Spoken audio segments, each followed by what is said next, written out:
Hello all, I just wanted to air some thoughts after reading the massive news that Keir Starmer has announced a national inquiry into the grooming gangs. Now, this is huge because it was only a few months ago Starmer himself was saying this was a far-right narrative, nothing to see here, shut up bigots. Again, a massive U-turn.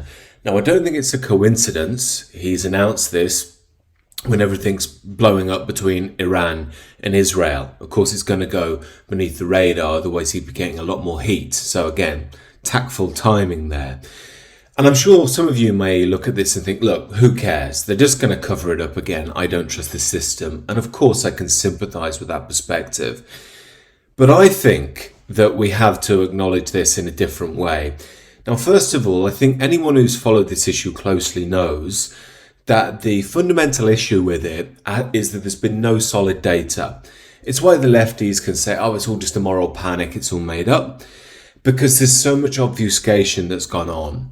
One of the major ones they use is saying, oh, Asian as a group, and they'll pile in the Pakistani Muslims with a broader Asian subgroup or sometimes the broader Muslim subgroup. And of course, it's a mainly Pakistani Muslim issue. So again, that will basically cook the books, so to speak. It will fiddle the numbers. We all know, look, it's not Hindus, Sikhs and Buddhists, is it, when they say Asian? But anyway, also they do the same with white people. There's been stuff out this week, they'll include even children who are white abusing other children, and they'll include that in the white figures to pump up the white numbers. And perhaps most famously, they will intermix child sexual exploitation with group-based sex abuse. Of course, what that means is you pump up the figures again for whitey, which is very much what they want to do, and you diminish the figures for these grooming gangs. So again, this is why people don't trust the system. They've done this time and time again, and it leads to these nonsensical debates which just go into kicking the ball into the thick rough, and no one can really figure out what's gone on, and it just leads to these endless debates which go nowhere. But I don't know if you've noticed, I did do a video on it a while ago. Even the BBC had 4 women on who'd been abused by these gangs and was giving them the sympathetic ear. Stories about how the police arrested them, they called them prostitutes. There was one poor girl who was in care at the time, went to a house party, was picked up by the grooming gangs, and the police arrested her and then did her for child abuse as well, because they said, oh, you're leading these girls on, So these are the sort of stories that, again, to be fair, some people in the fringes have been speaking about for a long, long time, but were called evil, racist, far right. Now the mainstream is accepting it. But why? Why is it doing it? We've known for so long that, this is evil and you're monstrous if you question the multicultural dogma. Well, again, I think we could say in one part it fits Starmer's broader U-turn. We saw the same thing with mass immigration. That was far right. Now it's not. Now he's on our side, apparently. He's got our back, was the language he used. Now, I don't think anyone's falling for that, but it's clear that he's realised he's lost the country, especially the working class. I think we also have to give credit to Rupert Lowe. He's really kept this issue alive at personal cost to him. And it seems that he's almost forcing the issue. And it's clear that, people like Lowe and people who've spoken about this are getting, well, they've always had big fringe support, but I think they're getting increasing support on the right and even the centre. And I think that left line of we care about women so much, it's just not looking so stupid now, because this is clearly a problem. And again, they don't want to talk about it because it diminishes their worldview of the perfect utopia of multicultural liberal Britain, and the only problem is the evil far right, and so on and so on. But it seems to me that Starmer's hands are tied. And again, there are many people out there saying that Starmer's being led by, powers greater than himself, Tony Blair, the globalists, whatever it may well be.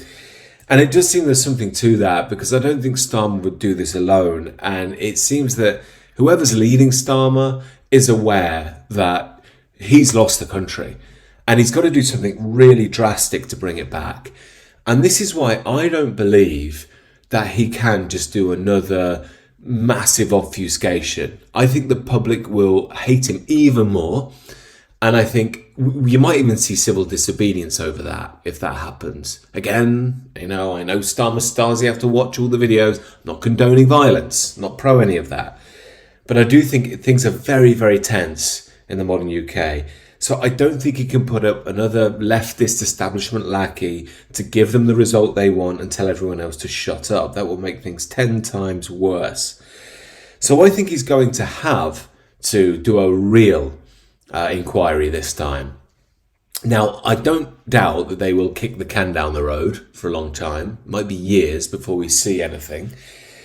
But I do think that there will be real revelations in this. I don't think they can hide from it anymore. I think they need to win back the public. And they think that this is their only angle, basically, at restoring that lost trust, especially amongst the working classes that are going to reform. Now, I don't doubt that they'll redact the worst. I think we can say that with confidence. They won't let us see the absolutely brutal realities of all this. But I do think they'll let us see some realities. And this is a dangerous move for them because it's basically going to confirm that, yeah, they were lying all along. Now, we already know that the police were lying, the government were lying, the media were lying. They're all frightened of being called racist and so on.